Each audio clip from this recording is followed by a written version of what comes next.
Do we write apologetically?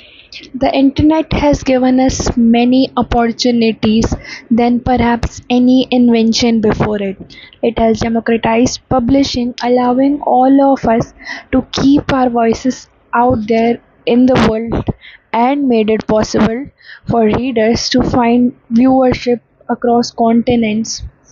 Yet with all of this comes another habit that I haven't heard many people speak about. It has cultivated in many of us as some consciousness of writing apologetically. Not everyone experiences this, of course. Writers with unwavering sense of self may remain untouched by it to some extent. They confidently put on their words onto the page without necessarily worrying about how they'll be received. But a lot of us who are still trying to figure ourselves out, simultaneously navigating the burden of this endless cycle of judgments and opinions, writing can become an exercise in self consciousness. I find myself caught in the paradox more often than I would like to admit.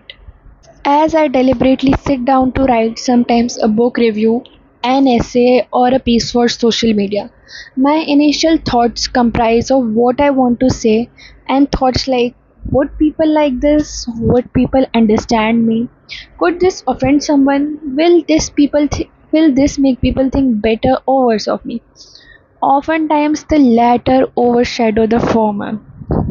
The fear of being imperfect or inadequate is a powerful force which can sometimes disrupt our thoughts from being written to being perfect. This fear can make one write while standing outside their own body.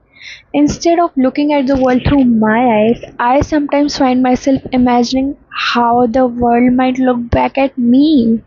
Being overpresent on social media has embedded in our minds that every thought, every expression has the space to be compared, corrected, criticized within minutes by strangers. With this in mind, comparison becomes almost involuntary. On occasions, I ask myself whether the fact that we've become so used to presenting ourselves online makes it so impossible for us to create anything that is not expertly curated. One very small example of this is writing book reviews.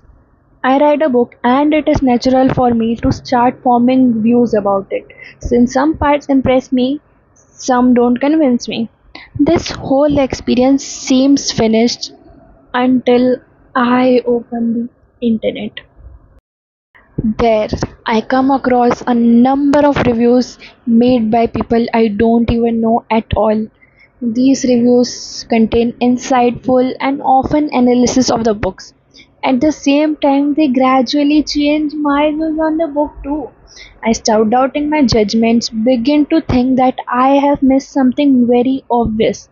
For example, I read the character and I wasn't impressed with was in fact very interesting. Before I realize it, I find myself unable to write what I really think. What I find interesting here is not my opinion changes. Changing one's mind is healthy. The troubling reality is that sometimes I become hesitant to even articulate my first impression because I fear it may be not the right one. The internet has given us access to extraordinary intelligence, but it also has made our trusting our own instinct unexpectedly challenging. So perhaps we owe it to ourselves to spend a little longer time with our own thoughts before inviting everyone else into our minds. Perhaps we should write the reviews before reading it, finish the essay before searching for opinions, and allow ourselves the freedom to arrive at imperfect conclusion that genuinely belongs to us. There is a value in dialogue, disagreement, and revision, but those all should come after we have first listened to ourselves. I don't think the goal is to become indifferent to criticism.